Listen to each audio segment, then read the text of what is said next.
The burning of copies of the Koran.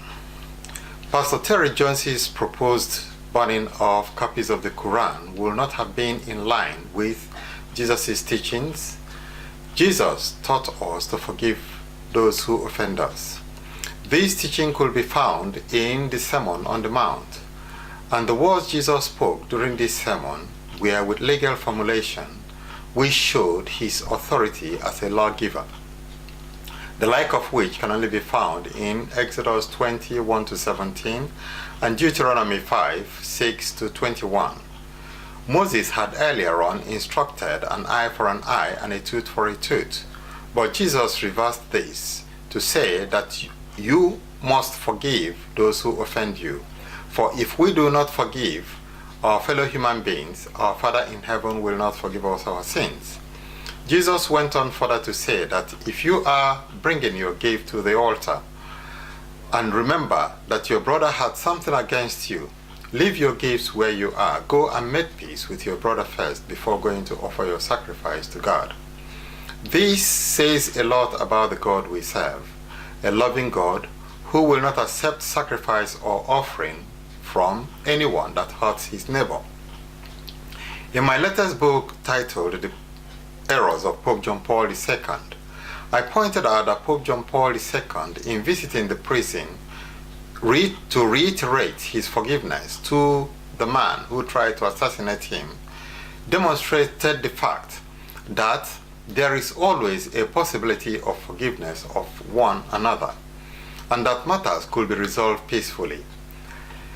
This book is a must-read for Jews, Christians, and Muslims. These are the three religions that worship a monotheist God and took their origin from Abraham. In this book, I pointed out that there is always honor in peaceful settlement.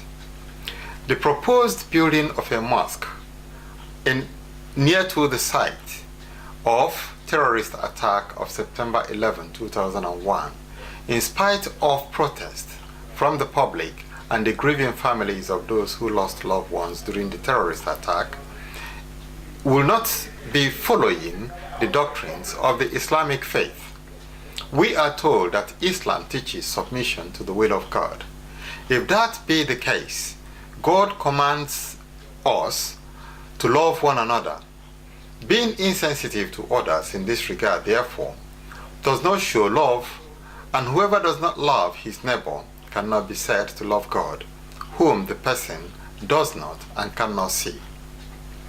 We must start by loving our neighbor, and that is the only way forward. Your neighbor in this regard must not be just your Muslim brethren.